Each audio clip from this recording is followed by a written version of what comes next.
भारतवर्ष को उसके वास्तविक और गौरवपूर्ण स्वरूप में स्थापित करना प्रत्येक भारतवंशी का कर्तव्य है और यह हर भारतवंशी का लक्ष्य भी होना चाहिए। मैं आप सभी भारतवंशियों का आह्वान करता हूं कि इस महान लक्ष्य के संधान तो मेरे साथ आएं और मुझसे अवश्य जुड़ें।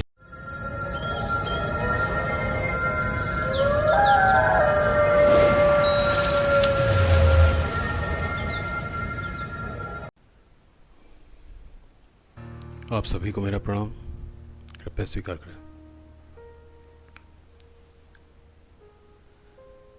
जब हमें किसी विषय को पूर्ण रूप से समझने की आवश्यकता होती है, तब हम पूरे मनोयोग से बिना किसी पूर्वाग्रह के उस विषय को समझना आरंभ करते हैं।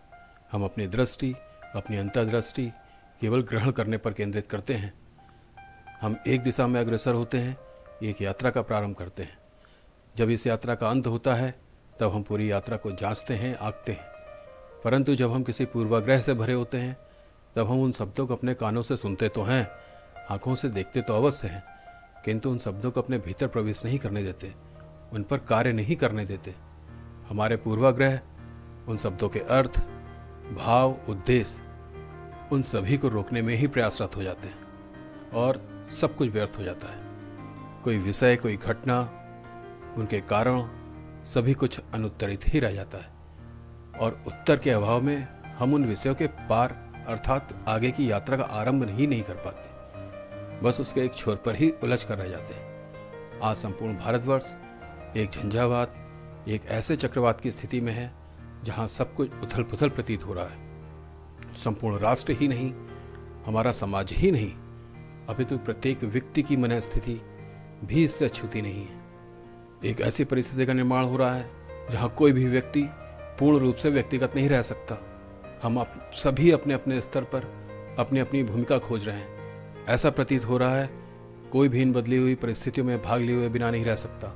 हम जानते हैं कि किसी भी परिस्थिति, किसी भी घटना का मूल उस परिस्थिति, उस घटना के घटित होने से पहले ही समय के गर्भ में कहीं बहुत पहले ही जन्म ले चुका होता है। वह घटना, वह परिस्थिति तो बस परिणाम के रूप में हमारे समक्ष घटित होती है। आज कोई राष्ट्रवाद की बात कर रहा है तो कोई समाजवाद की, कोई लिबरल बना घूम रहा है तो कोई वोक, कोई कम्युनिस्ट तो कोई इस्लामिस्ट।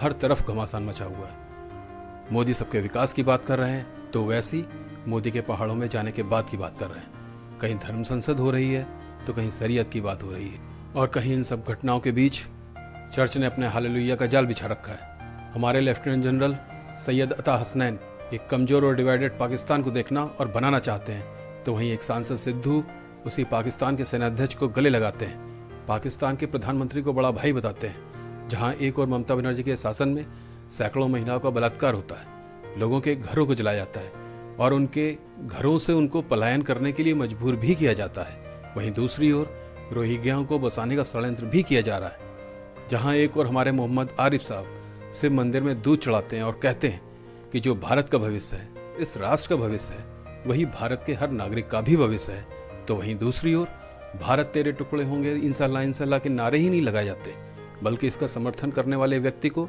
इस देश की एक मुख्य राजनीतिक पार्टी का सदस्य भी बनाया जाता है। जहां एक व्यक्ति को न्याय पाने में 20-20 वर्षों का समय लग रहा है, तो वहीं 26 जनवरी को ही कलंकित करने वालों पर हमारा सर्वोच्च न्यायालय स्वतः संज्ञान लेने की कोई आवश्यकता नहीं समझता, वह अपनी कोई भी भूमिका नहीं समझता। वहां हमारा केंद्रीय शासन, वहां हमारा केंद्रीय तंत्र असहाय दिखता है। सर्वोच्च न्यायालय की कोई भूमिका नहीं है और प्रशासन वह तो बस विचारों की भूमिका से अधिक और कुछ भी दिख पाने में असमर्थ है। ऐसा बवंडर मचा हुआ है कि कुछ थमने का ही नाम नहीं ले रहा है। जहां योगी जी नागरिकों की, महिलाओं की सुरक्षा की बात करते हैं, तो एक मुख्य पार्टी का सदस्य भरे सदन में कहता है कि if rape is inevitable then lie down and enjoy it. जिस राष्ट्र का इतिहास लगभग 1000 साल से विध्वंसक रहा हो, उसके अस्तित्व, उसकी संस्कृति, उसके लोगों पर लगातार आक्रमण हुए हो, उसका ज्ञान, उसकी परंपरा, उसकी संस्कृति को ही नष्ट भ्रष्ट किया गया हो, और आज यदि अब भी राष्ट्र उसी अनिश्चय की स्थिति में रहे, भ्रम की स्थिति में रहे, यही निश्चित न कर पाए कि कौन शत्रु है, कौन मित्र है, कौन सामाजिक है और कौन असामाजिक है, वह यह निर्णय ले पाने की स्थिति में ही ना रहे कि उसे आखिर करना क्या है, तो भविष्य की दिशा निश्चित ही कोई अन्य निश्चित करेगा। संभवतः वह राज तो नहीं कर सकता। हमें सांप बिच्छुओं का, भस्मासुरों का, मीर जाफरों का इलाज तो करना ही पड़ेगा, इसका कोई भी अन्य विकल्प नहीं है। यदि किसान अपने खेत की देखभाल करने में असमर्थ हो, उसकी जुताई, निराई, गुड़ाई आदि करने में असमर्थ हो, तो यह निश्चित है कि एक दिन उस खेत पर खरपतवार, तरह तरह की झाड़ झाड़ियाँ स्वतः ही उग आएंगी। तमाम तरह के अराजक तत्व उस पर अपना आधिपत्य स्थापित करने का प्रयत्न करते हैं, षड्यंत्र करते हैं। आज भी वही हो रहा है। पुनः विदेशी शक्तियां अपना काम कर रही हैं, नित नए षड्यंत्र रच रही हैं, राष्ट्र को स्थिर करने का कोई अवसर नहीं छोड़ रही हैं। इसका सबसे बड़ा उदाहरण हमें तब देखने को मिला जब हमारे CDS जनरल बिपिन रावत जी की दुर्घटना में मृत्यु हुई। जहां एक और पूरा देश शोक में डूबा हुआ था, जहां एक और वीर वड़क्कम जैसा उद्घोष हमें कुछ सांत्वना दे रहा था, वहीं दूसरी ओर देश के गद्दार अपने अपने विलों से निकलकर हमें स्पष्ट संदेश दे रहे थे। हमारे राष्ट्र की नीतियाँ कितनी दोषपूर्ण हैं, ये हमें बता रहे थे। बॉलीवुड से लेकर प्रमुख राजनीतिक पार्टियों तक तमाम गिद्धों ने, सियारों ने हमारी नीति निर्धारणकर्ताओं को स्पष्ट संदेश दिया, राष्ट्र के जनमानस को स्पष्ट संदेश दिया कि यदि हम अब भी ना देखें, अब भी ना विचार करें, तो निश्चित ही हमसे बड़ा मूर्ख कोई नहीं। अब समय आ गया है जब इस राष्ट्र को इन सद्गुण विकृतियों का पूर्ण रूप से त्याग करना ही होगा। अब यह अनिवार्य है, इसका कोई विकल्प नहीं।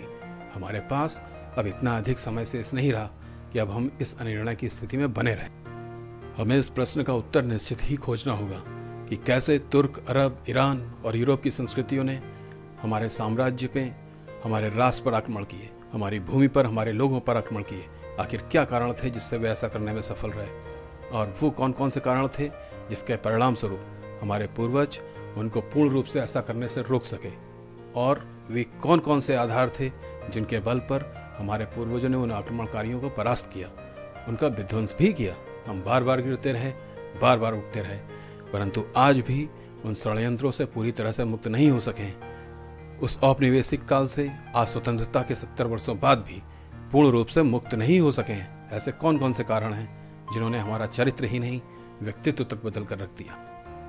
इसके समाधान के लिए आवश्यक है कि सबसे पहले हम उन संस्कृतियों के मूल और उनके चरित्र को जानें। ऐसा करने से हमें निश्चित ही हमारे प्रश्नों के उत्तर और समाधान अवश्य मिलेंगे। हमें एक निश्चित दिशा और मार्ग अवश्य मिलेगा। हम अपने उस लक्ष्य को अवश्य प्राप्त करेंगे जहां से हमें सभी कुछ स्पष्ट दिखाई देगा और हम एक उचित निर्णय ले पाने की स्थिति में होंगे।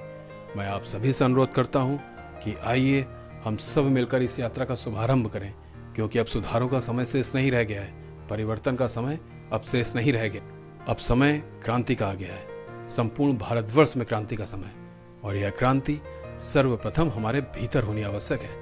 हमारे विचारों में, हमारे व्यक्तित्व में अब क्रांति अनिवार्य है, क्योंकि राष्ट्र का अर्थ उसकी सत्ता से नहीं होता, राष्ट्र का अर्थ उसकी संवैधानिक व्यवस्था से भी नहीं होता, राष्ट्र का अर्थ उसके नागरिकों एवं उसकी संस्कृति से होता है। यही सत्य है। और एक बात दोबारा दोहराता हूं, पूर्वाग्रह का त्याग और आवश्यकता का ज्ञान दोनों आवश्यक है।